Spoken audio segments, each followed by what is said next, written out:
Welcome to the Business Report. I'm Denise Williams, here to bring you the stories shaping the financial world and guiding your journey to smarter business decisions. Let's dive into the top headlines.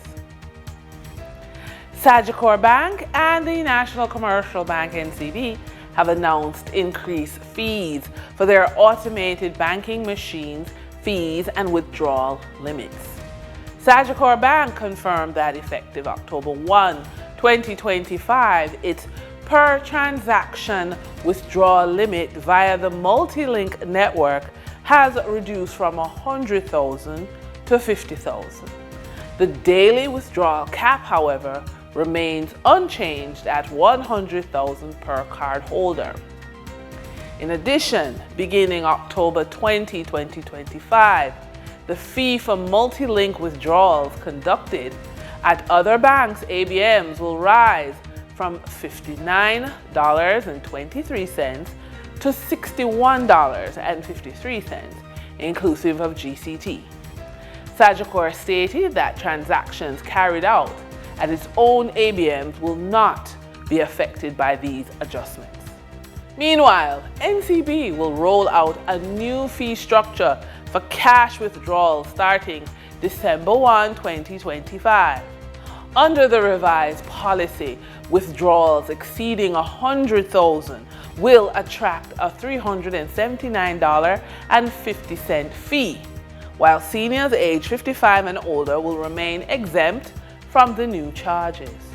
For withdrawals up to $100,000, customers will incur a $750 fee.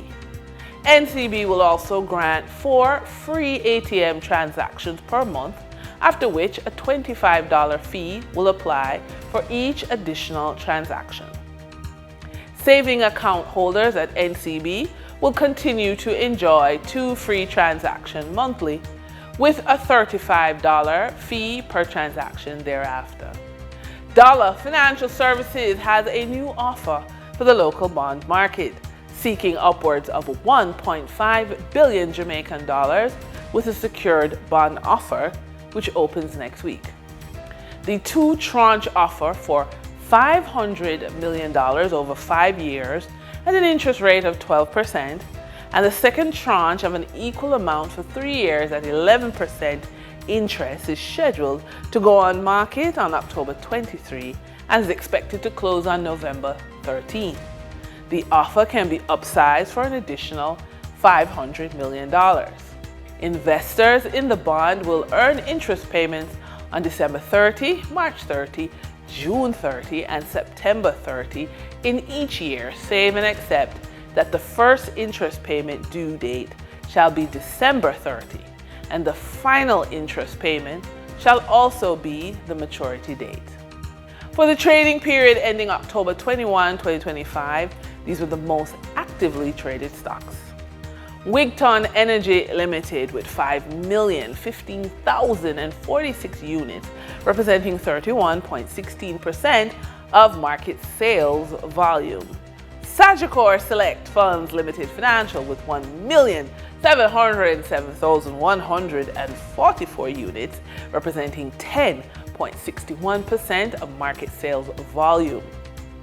Trans-Jamaica Highway Limited with 1,512,196 units, representing 9.4% of market sales volume. We now shift our focus to the Forex market rate set by the Bank of Jamaica. On October 21, 2025, Forex traders earned $1.20 per dollar, selling the US at $160.77 and buying the US at $159.57. The Canadian dollar netted Forex traders $6.88 per transaction, with selling at $116.98 and buying at $110.10. The British pound yielded Forex traders $5.29 in profits, with selling at $216.49 and buying at $211.20. For our credit report tip of the day, is real estate your dream? Well, start today. Pull your credit reports, face the numbers head on, and clean up what no longer serves your financial story. Set your bills on autopilot, pay down those cards, and let every payment rebuild your power. Block by block, brick by brick, just like the home or project that you're about to create, it's time to rebuild your credit and fund every dollar of your construction dream. In this funded and focused feature, as a woman over the age of 35, you've worked too hard to let your money sit still. It's time to move with intention, to stop waiting for one day and start using what you already have to create wealth that works for you. Whether it's a small piece of land, a family lot, or property you've had for years, that land can become the foundation of your financial freedom.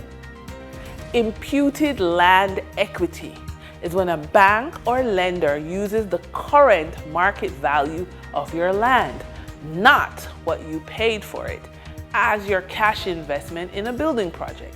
So let's break it down. You buy or already own a piece of land.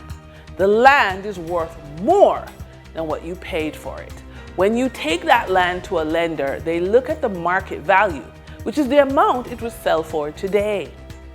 The lender treats that value as if it's money you've already invested, and that's called equity.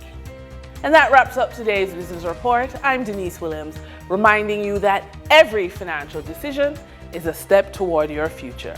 Until next time, stay focused, stay informed, and keep striving for success. See you soon.